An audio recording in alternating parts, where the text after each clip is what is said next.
ज़्यादातर लोग त्योहार के मौके पर सूजी का हलवा बनाते हैं, पर जो आज हम बनाने वाले हैं वो है आटे का हलवा। जय जिनेंद्र, वेलकम टू जैन रसोई।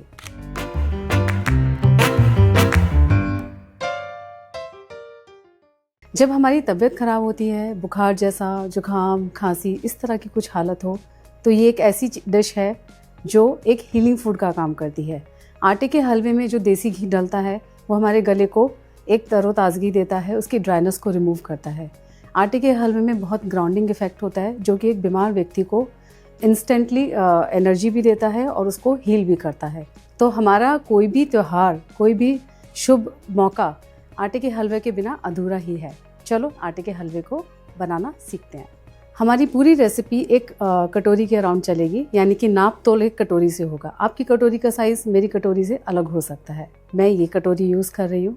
सेम नाप का 2 कटोरी आप ले लेना। हम एक तरफ पानी को उबलना चढ़ाएंगे जिसमें मीठा रहेगा, एक तरफ हम आटे को भूनेंगे। हम जितना आटा लेंगे उससे डबल पानी लेंगे। तो शुरू करते हैं। सबसे पहले क्योंकि मैं 1 कटोरी आटे का हलवा बनाने जा रही हूँ तो मैं 2 कटोरी पानी लेती हूँ। आपको यहाँ जो ध्यान देना है वो ये है कि जब हम आटा नापते हैं कटोरी के अंदर तो हम ऊपर तक नापते हैं, बट जब पानी नापते हैं तो यूजुअली कम होता है। अगर आपके अंदर कॉन्फिडेंस नहीं है कि इतना भरा हुआ पानी आप ले पाए तो आप कम ले लें, पर थोड़ा सा पानी बाद में ऐड कर दें। पर नाप पूरा सही होना चाहिए, यानी कि जितना आटा है उससे डबल पानी। डबल से थोड़ा एक्स्ट्रा हो जाए चलेगा, कम नहीं करें क्योंकि वो ड्राई बनेगा आटा, वो नहीं हमें चाहिए। तो हमने 2 कटोरी पानी यहाँ पर चढ़ा दिया है। इसके अंदर हम डालेंगे मीठा। इस कटोरी से पानी नापा था, ये गीली हो चुकी है। मैंने लिए सूखी कटोरी। मीठे के लिए मैं यूज़ कर रही हूँ खांड। वैसे मैं कुछ सालों पहले तक चीनी ही इस्तेमाल करती थी, जब तक मैं अनजान थी कि चीनी मेरे लिए नुकसानदायक है। अब मैंने चीनी यूज़ करना छोड़ दिया है। थोड़ा मुश्किल लगता है शुरू में अपनी आदतें बदलना, बट बदलने के बाद बहुत खुशी भी होती है। तो ये है देसी खांड। देसी खांड की जगह आप गुड़ भी इस्तेमाल कर सकते हो, आपकी चॉइस है। सर्दी में मैं गुड़ से भी बनाती हूँ एंड ट्रस्ट मी, बहुत अच्छा बनेगा। मैं गैस चालू कर रही हूँ। गैस चालू करके गैस को धीमा कर दें, क्योंकि आटे को भूनने में टाइम लगेगा। अगर आपकी गैस तेज़ होगी तो पानी और मीठा ज़्यादा उबल के चाशनी जैसा बन जाएगा, वो हमें नहीं चाहिए। बेसिकली फंडामेंटल ये है कि हमें कच्चा पानी नहीं डालना है हलवे में, उबला हुआ पानी डालना है। ओके, तो हम यहाँ पर नापेंगे, जितना आटा है उतना ही हम खांड लेंगे। सो हमने ले लिया है 1 कटोरी खांड और मैंने इसको डाल दिया है पानी में। मैं गैस को सिम पे रख रही हूँ, फिर से याद दिला रही हूँ, तेज़ नहीं करना है क्योंकि अभी हम यहाँ पे टाइम लगने वाला है। इन केस आपका पानी उबल गया और ये अभी भी नहीं प्रिपेयर हुआ तो मैं गैस बंद कर दूँगी। घी का कोई नाप तोल नहीं है, आपके ऊपर है, आप खुले दिल से घी डालें इसके अंदर। और जब बन जाएगा तब मैं आपको एक्सप्लेन करूँगी कि घी डालने के लिए हमें क्या जजमेंट चाहिए, वो आपको एक्सपीरियंस से आ जाएगा। तो देसी घी लें प्लीज़, अच्छा शुद्ध देसी घी लें, गाय का घी हो तो बेस्ट है। तो मैंने इतना घी डाल दिया है। भूनते भूनते मैं जजमेंट लूँगी कि मुझे और चाहिए क्या। हमारा आइडिया है कि आटे का हलवा ड्राई नहीं हो, सूदिंग इफेक्ट दे। तो अब हम लेंगे आटा, 1 कटोरी आटा। अब इसमें है ट्विस्ट, ये मेरा तरीका है इस आटे को हलवे को बनाने का कि मैं इसमें थोड़ा सा बेसन डालती हूँ। यानी कि मुझे जितना बेसन डालना है मैं उतना आटा इसमें से हटाऊँगी और उतना बेसन इसमें ऐड कर दूँगी। कुल मिला के ये 1 कटोरी ही रहने वाला है। फॉर एग्जाम्पल ये 1 कटोरी आटा है, अब मैं इसमें से थोड़ा सा आटा रिमूव करूँगी, उतना ही बेसन इसमें डाल दूँगी।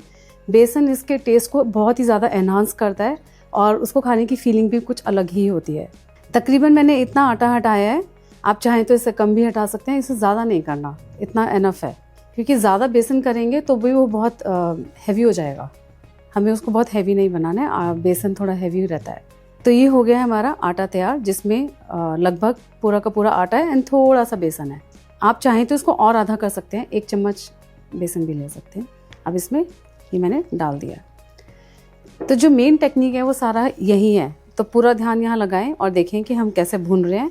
और भूनते भूनते इसका कलर, फॉर्म, टेक्सचर सब चीज़ें बदलने शुरू हो जाएंगी। तो इसमें ये भी इम्पॉर्टेंट बात होती है, क्योंकि मुझे वीडियो बनाना था, मैंने बहुत बड़ी कढ़ाई ली है ताकि कैमरे से दिख सके, बट बर्तन का साइज़ भी इम्पॉर्टेंट होता है खाने को अच्छा बनाने के लिए। क्योंकि जो हीट होती है वो कैसे डिस्ट्रीब्यूट हो रही है, वो ही हमारे फूड के टेस्ट को बदल सकती है। तो प्लीज़ बी कॉन्शियस कि आप जो भी चीज़ बना रहे हैं वो आइटम क्या है, क्या क्वांटिटी है, उसके हिसाब से ही बर्तन चुनना चाहिए।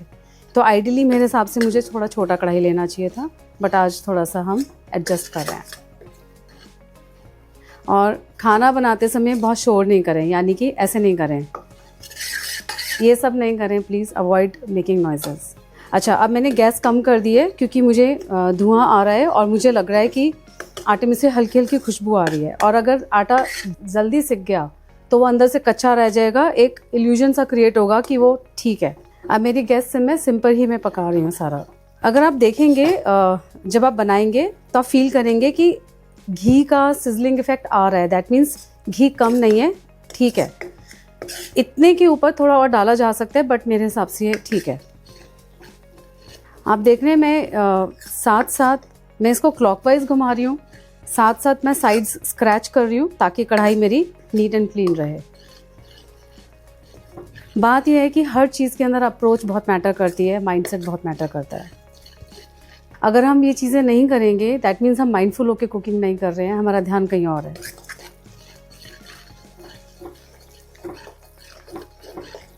देखिए, आपको सारे सेंसेस यूज़ करने पड़ेंगे, आपको आँखों का भी पूरा इस्तेमाल करना है, तो प्लीज़ आटा के हलवा बनाते समय और कोई बात ना सोचें, और नाक का बहुत इस्तेमाल करें, आपको खुशबू आएगी और आपका एक्सपीरियंस भी काम आएगा। अगर आप पहली बार बना रहे हैं तो आप इसके बाद एक्सपीरियंस हो जाने वाले हैं। यहाँ पे पानी उबल चुका है, मैं गैस तेज़ कर रही हूँ एक फाइनल बॉईल के लिए, फिर मैं गैस बंद कर दूँगी।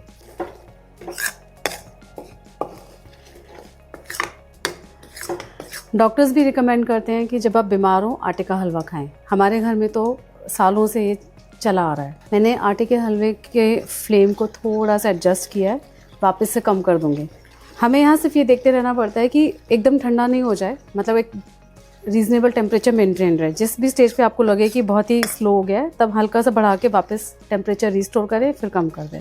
अब आप देखेंगे कि पहले सब कुछ बहुत चिपका हुआ था, अब थोड़ा सा ये खुलना शुरू हुआ है क्योंकि आटे का एक एक पार्टिकल अब भुन गया है, तो ये थोड़ा सा फॉर्म बदल रहा है और थोड़ी और देर में ये और बदलेगा, इसका कलर भी चेंज होगा। अब ये ब्राउन हो चुका है। एक्चुअली थोड़ा सा ट्रिकी है कि लास्ट में अगर एक सेक भी ज़्यादा हो गया तो गड़बड़ भी हो जाती है, तो ये थोड़ा सा आपको एक्सपीरियंस से ही आएगा।